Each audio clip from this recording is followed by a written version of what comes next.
कभी सोचा है कि कैसे एक फलता फूलता ताकतवर साम्राज्य सिर्फ कुछ गलतियों की वजह से घुटनों पर आ सकता है? आज हम इतिहास के एक ऐसे ही नाटकीय मोड़ पर नजर डालेंगे। ये कहानी है बाहरी ताकत और अंदरूनी खोखलेपन की, और ये दिखाती है कि कैसे घमंड और लापरवाही एक पूरी सल्तनत को तबाह कर सकती है।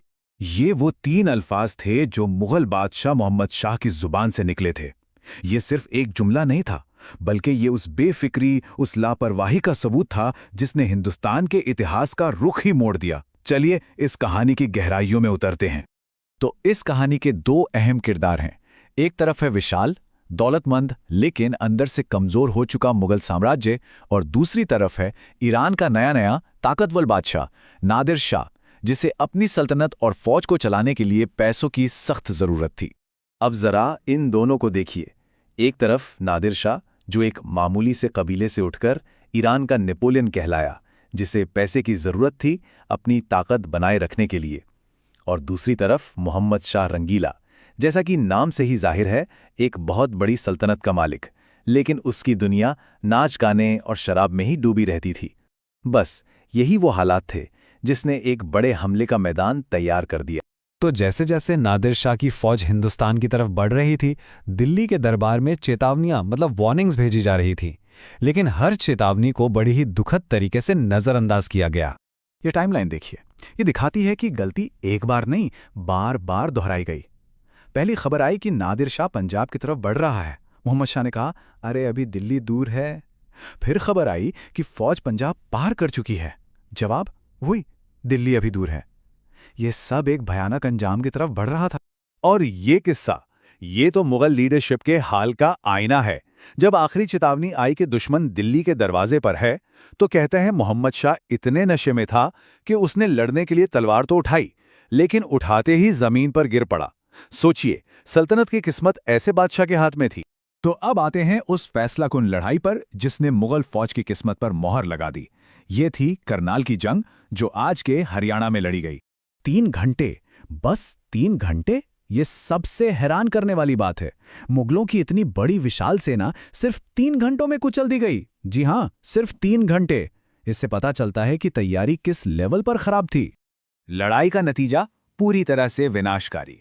मुगल सेना बिखर गई, उनके कमांडर खाने दौरान मारे गए, और सबसे बड़ी बात, एक बहुत ही असरदार वजीर सादत खान जंग के मैदान में ही जिंदा पकड़ लिया गया। ये गिरफ्तारी कहानी का सबसे बड़ा टर्निंग पॉइंट साबित हुई।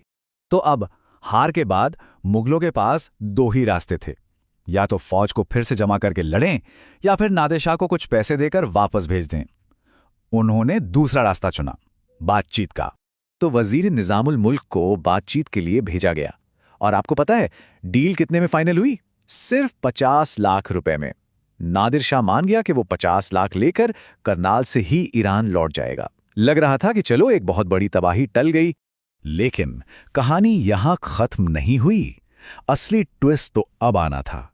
एक वजीर की अपनी पर्सनल जलन, उसकी ईर्ष्या ने एक मामूली हार को एक ऐतिहासिक तबाही में बदल दिया। हुआ ये कि जो वजीर सादत खान पकड़ा गया था, वो निजामुल मुल्क से बहुत जलता था। जब उसे पता चला कि निजाम ने सिर्फ 50 लाख में सौदा तय कर लिया है, तो उसने नादिर शाह के कान भरे। उसने कहा, बस 50 लाख? आप दिल्ली पर हमला करो, मैं आपको 2 करोड़ रुपए दिलवाऊंगा। नादिर शाह के लिए तो हिसाब बड़ा साफ था। करनाल तक आने के 50 लाख मिल रहे थे, और सिर्फ 110 किलोमीटर और आगे दिल्ली जाने पर इसका 4 गुना यानी 2 करोड़ मिल सकता था। यह एक ऐसा ऑफर था जिसे वो मना ही नहीं कर सकता था। उसने दिल्ली पर हमला करने का फैसला कर लिया।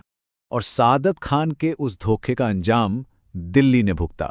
नादिर शाह की फौज शहर में घुस गई, और फिर शुरू हुआ एक खौफनाक कत्लेआम। उस कत्लेआम के बाद नादिर शाह ने दिल्ली से 70 करोड़ रुपए की दौलत लूटी। ये उस जमाने में इतनी बड़ी रकम थी कि मुगल खजाना पूरी तरह से बिल्कुल खाली हो गया। लेकिन ये सिर्फ पैसों की बात नहीं थी। दुनिया का सबसे कीमती सिंहासन, शाहजहां का बनवाया हुआ तख्ते ताऊस, वो भी चला गया। और साथ में उस वक्त का सबसे मशहूर हीरा कोहे नूर भी। ये सिर्फ माल और दौलत की लूट नहीं थी, ये एक साम्राज्य की इज्जत की लूट थी। तो अब कहानी के आखिर में देखते हैं कि उस धोखेबाज वजीर का क्या हुआ, और इस पूरी घटना का मुगल साम्राज्य पर क्या असर पड़ा। यह कहानी में एक अजीब सा दुखद मोड़ आता है। दिल्ली से जाने से पहले नादिर शाह ने सादत खान से अपने वादे के 2 करोड़ रुपए मांगे। ये सुनते ही सादत खान को एहसास हुआ कि उसने क्या कर दिया है। दिल्ली की तबाही और हजारों लोगों के कत्ल का जिम्मेदार वो खुद है। वो इस शर्मिंदगी को बर्दाश्त नहीं कर सका और उसने जहर पीकर खुदकुशी कर ली। तो ये पूरी कहानी एक डोमिनो इफेक्ट की तरह है। एक चीज गिरी तो उसने दूसरी को गिराया।